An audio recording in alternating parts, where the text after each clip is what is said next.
When the Prophet Muhammad, peace be upon him, began to preach Islam, the Arabs were a community of ignorant, superstitious tribes.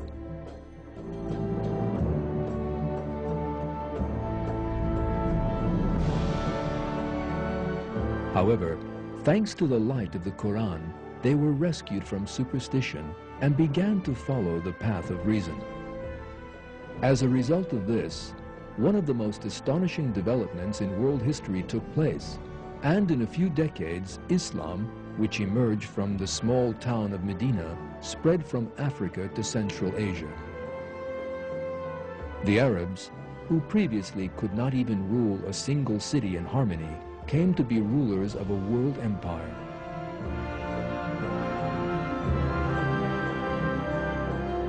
In his book, The Straight Path, the American expert on Islam, Professor John Esposito, describes the miraculous aspect of the rise of Islam like this. What is most striking about the early expansion of Islam is its rapidity and success. Western scholars have marveled at it. Within a decade, Arab forces overran the Byzantine and Persian armies and conquered Iraq, Syria, Palestine, Persia, and Egypt. Muslim armies proved to be formidable conquerors and effective rulers, builders rather than destroyers.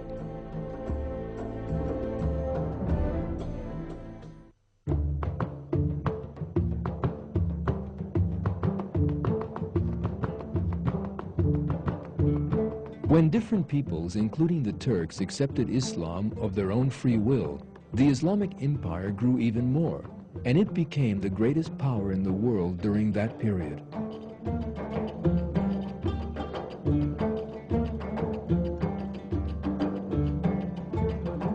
One of the most important facets of this empire was that it provided the stage for a scientific development previously unmatched in history.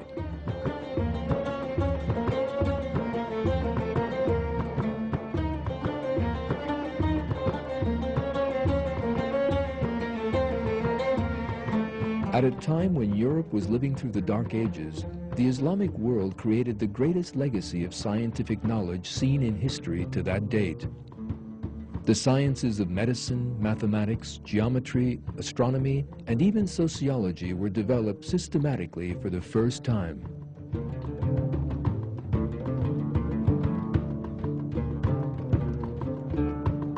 Some commentators tried to link this Islamic scientific development to the influence of the ancient Greeks.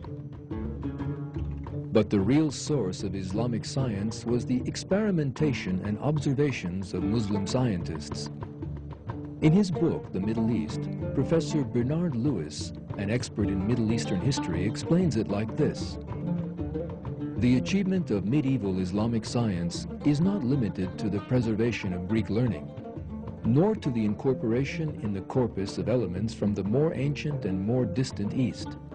This heritage, which medieval Islamic scientists handed on to the modern world, was immensely enriched by their own efforts and contributions. Greek science, on the whole, rather tended to be theoretical. Medieval Middle Eastern science was much more practical, and in such fields as medicine, chemistry, astronomy, and agronomy, the classical heritage was clarified and supplemented by the experiments and observations of the medieval Middle East.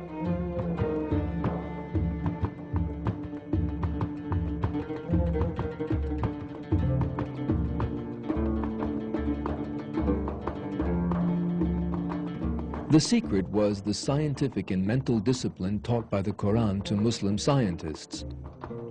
The lines written by a Muslim scientist of that period in his private diary strikingly demonstrate how much alive the Quran-based concept of science was. Then, for a year and a half, I devoted myself to study. I resumed the study of logic and all parts of philosophy. During this time, I never slept the whole night through and did nothing but study all day long. Whenever I was puzzled by a problem, I would go to the mosque, pray, and beg the Creator of all to reveal me that which was hidden from me and make it easy for me that which was difficult. Then at night, I would return home, put a lamp in front of me, and set to work reading and writing.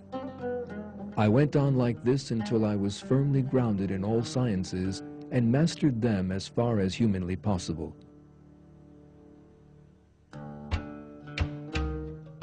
Andalusia, where most Muslim scientists were born and raised, became a major center of innovation and development, especially in medicine. Muslim physicians were trained in such varied fields as pharmacology, surgery, ophthalmology, gynecology, physiology, bacteriology, and hygiene, and they made important discoveries which laid the foundations of modern science.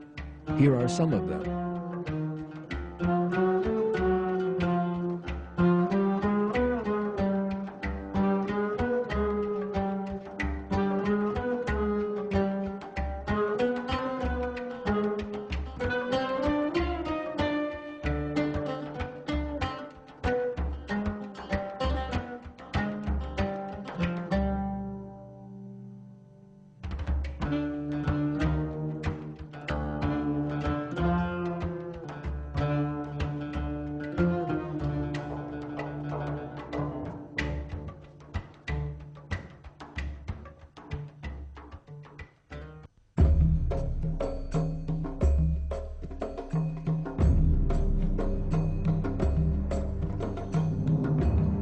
The advanced scientific culture of the Islamic world paved the way for the Western Renaissance.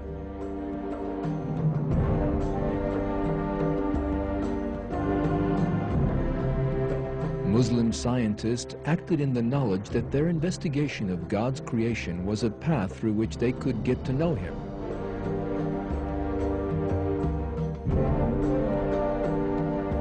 With the transfer of this mentality to the Western world, the advance of the West began.